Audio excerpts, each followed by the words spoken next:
DNF this month, and I don't think I've DNF'd a book in about 2 years, so it was not a good reading month, but I read 7 books. I'm a bit disappointed. They weren't like massively highly anticipated reads for me, so like it's fine, but just having so many bad ones back to back is super annoying. But yeah, let me know what you read in September, and let's get into today's wrap up. So the first book that I read was by far the best book that I read in September, and that is The Invisible Life of Addie LaRue by V. Schwab, which I gave 5 stars. 5 stars. I really enjoyed this. There's not a massive amount of plot to this book. It's way more character driven than anything else, but I really enjoyed the slower pace. It did take me just over a week to read, so it took me quite a long time because I was really taking my time with it.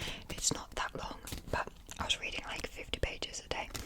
But this book, we are following Addie LaRue, who essentially makes a deal with the devil, where she ends up living forever, but the catch is basically that every single person who sees her forgets who she is, so she has no way to create meaningful relationships with anybody, and you follow her throughout her entire life from like the 1700s, I think it is, in France. 1714 in France, and then you're following her in like the past timeline throughout her life, and then also a present day timeline in New York when I believe 2015, when she meets someone who remembers her for the first time, and it's just kind of her relationship with herself, but also her relationship with this person that she meets who remembers her. And I thought this book was just really, really well done. As I said, it's quite slow, but the writing is absolutely beautiful. The characters are incredible. I cried so many times reading this. Nothing inherently sad was happening, but I don't know, I would start thinking about her life and her situation, and just it made me so sad. It's like it would just be such a lonely, like depressing life. I also thought this book, although not really touching on grief that much, had a couple of scenes where Addie was like thinking about her parents, or at the graveyard for her parents who had forgotten her, and the way V. Schwab wrote about grief, particularly grieving over her father, which is something I can really relate to, that I just bawled my eyes out over. It was not pretty. I actually read this with like a Taylor Swift ambiance in the background. It was the instrumental music to Folklore and Evermore, and I really recommend you do that because it just added such a great vibe to the book. Yeah, I loved this.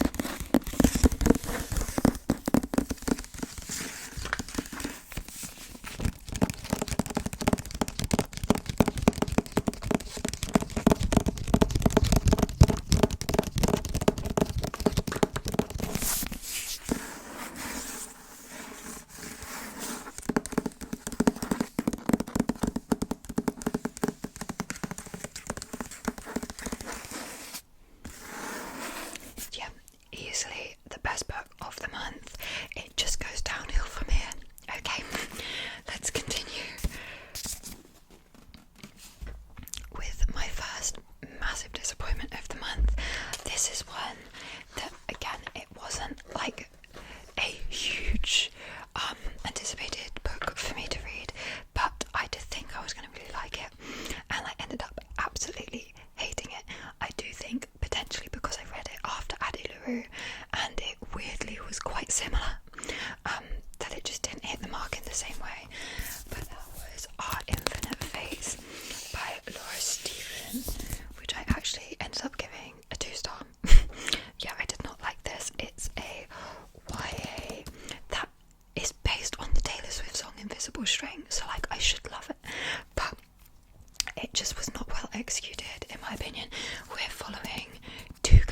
years, whose names, sorry, I read this ages ago, Evelyn and oh my gosh, his name isn't there, but his name doesn't really matter because it changes, but Evelyn, who every 18 years she's killed by the same person in a different body before her 18th birthday, and she has no idea why, and then straight away both of them are reincarnated on the same day into a different body, and then without fail before her 18th birthday she's killed again.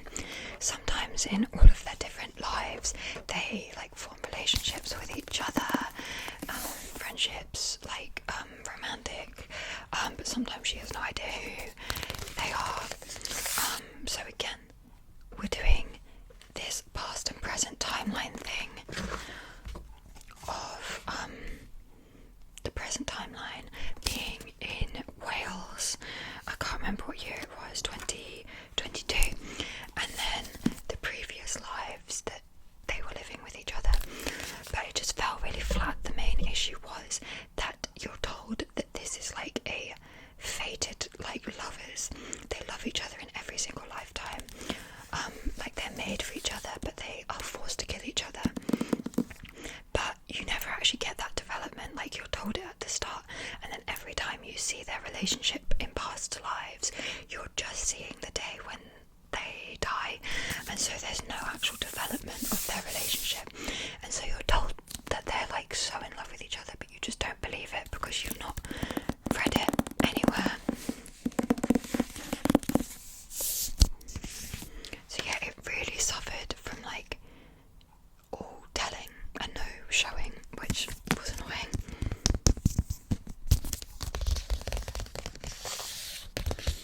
Yeah, and the past life chapters, because they didn't develop the relationship, they just added absolutely nothing, and then the plot twist at the end was just so stupid, like absolutely ridiculously stupid. Yeah, so bit of a miss from me.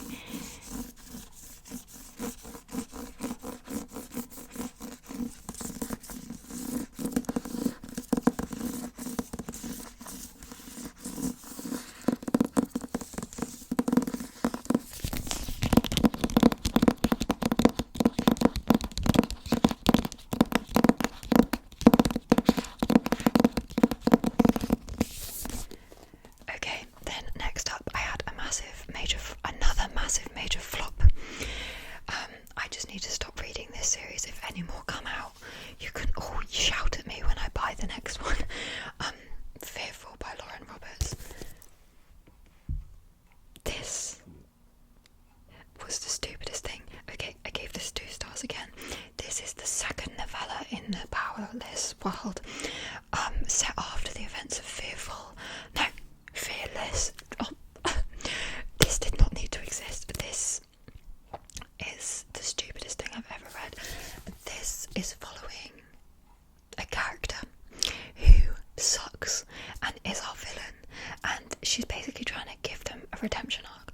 But Lauren, sweetie, if you're gonna make one of your characters the villain, have the guts to stick with it. You don't need to give them a redemption arc. They don't need one. So yeah, that was stupid. She also personifies death, which is just such an overdone trope that I'm bored of, and she didn't do it well. And then you're following 2 other characters randomly that again just adds 0 to the plot, basically completely unnecessary cash grab. But I gave 2 stars. The one thing I did learn from this book though is that Kit is in love with his brother. Why, Lauren? Why?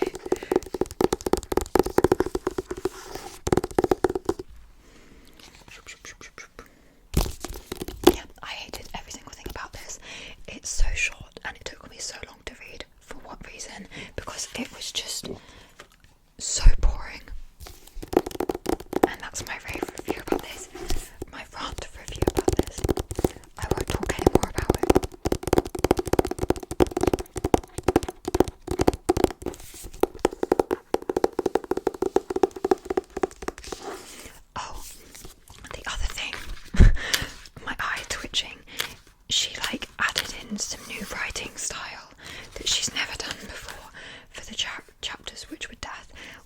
she was trying to be funny, but she would add everything in parentheses. And I'm not joking, that there's one set of brackets here, there's another set of brackets here, there's another set of brackets here. There was like 3 or 4 sets of brackets every page for the death chapters, and like, why did her editors not say, Lauren, you cannot have that many brackets that add nothing? Okay, moving on. To do that I actually did quite enjoy. I didn't finish a series because 2 more books have come out since I got them, but I had a box set of this series for 4 books 2 Christmases ago, and I decided to read both of the 2 that I had left. As I said, there's another 2 that have released now, but they're completely standalone. It's just part of the same series, but they're not even interconnected. But that was Wretched was the first one, and Twisted was, so this is the 3rd one and the 4th one in this series, and this series is Never After. So they are like twisted fairy tales. The first one is called Hooked, which was based on Peter Pan. The second one is called Scarred, which was based off of The Lion King. The 3rd one is Wretched, which was based off of The Wizard of Oz. And then the 4th one was Twisted, which was based off of Aladdin. So we'll talk about Wretched first, because this is the 3rd one. This basically was kind of like a mafia romance. We're following Evelina, who is the daughter of a mafia boss, but she kind of runs everything herself. And then a CIA agent, I believe he was, called Nicholas, who goes undercover to like infiltrate into her family to figure out who is like the mastermind behind this drug trade that they're doing. And they fall in love with each other, obviously. I was a little bit confused to start with, but then I really got into it. I found that Nick and Evelina had really good banter, like they were very funny together, which I really enjoyed. They actually had chemistry that I believed. Thank you.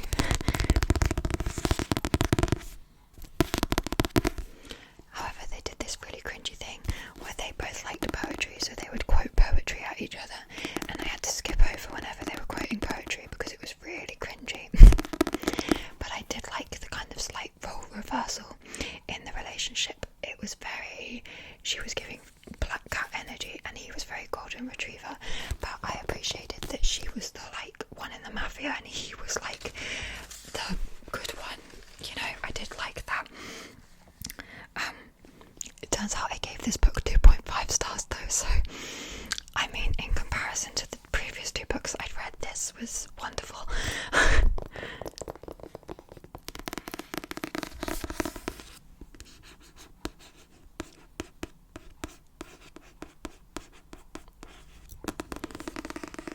So this one's Wretched.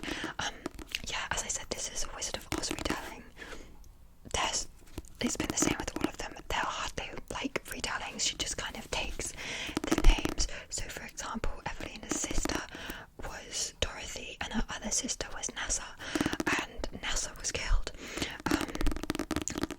before the book starts, and she thinks Dorothy is responsible, and Evelina, I'm guessing, is meant to be Elphaba.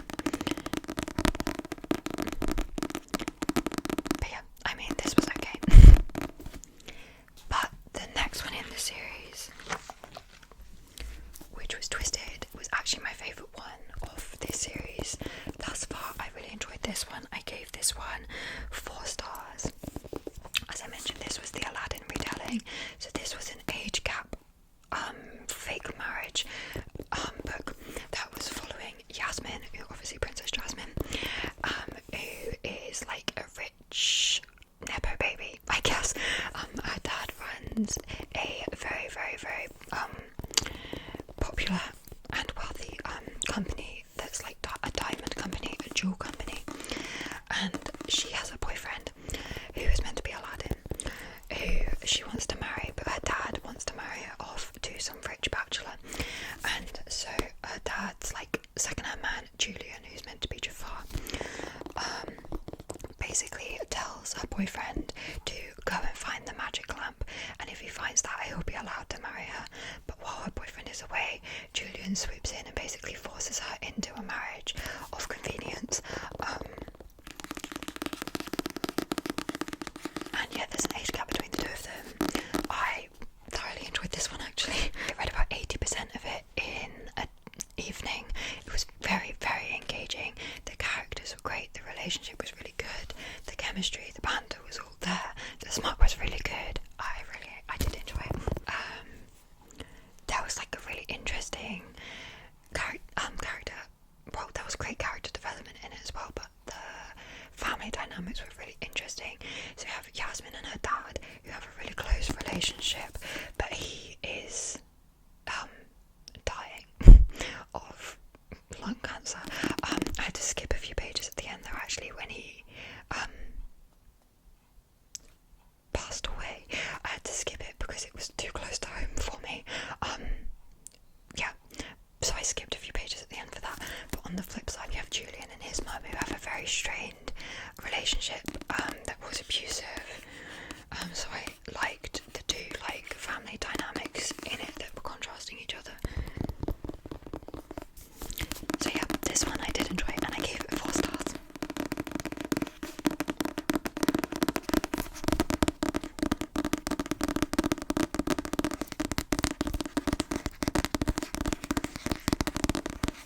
Okay, moving on.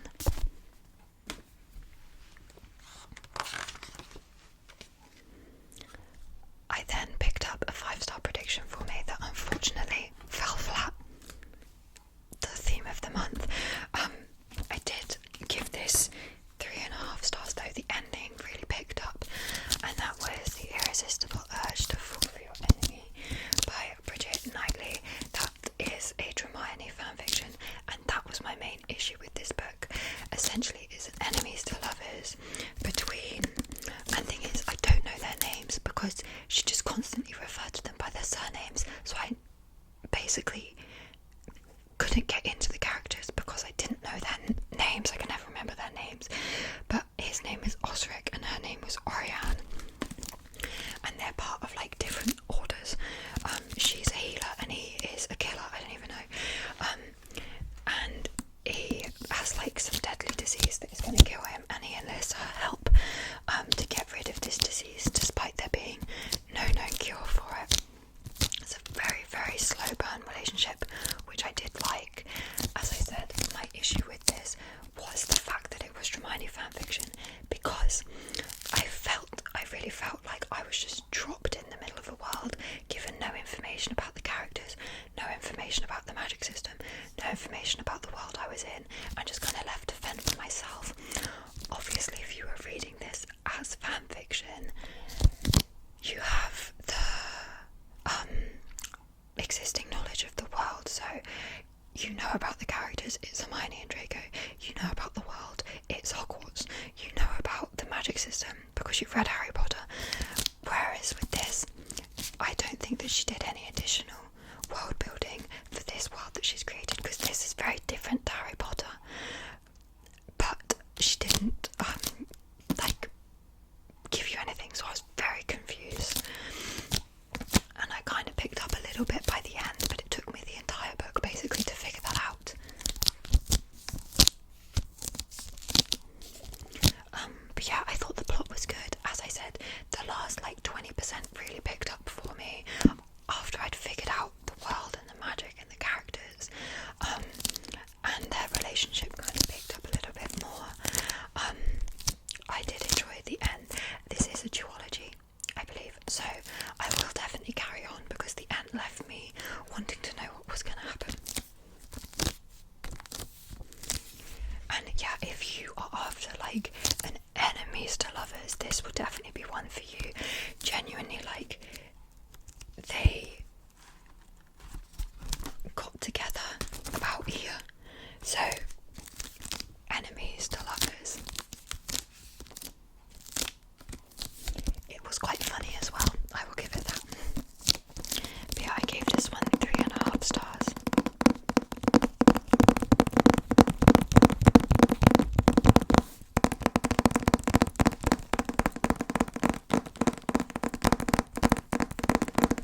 this is meant to be a 38-year-old man.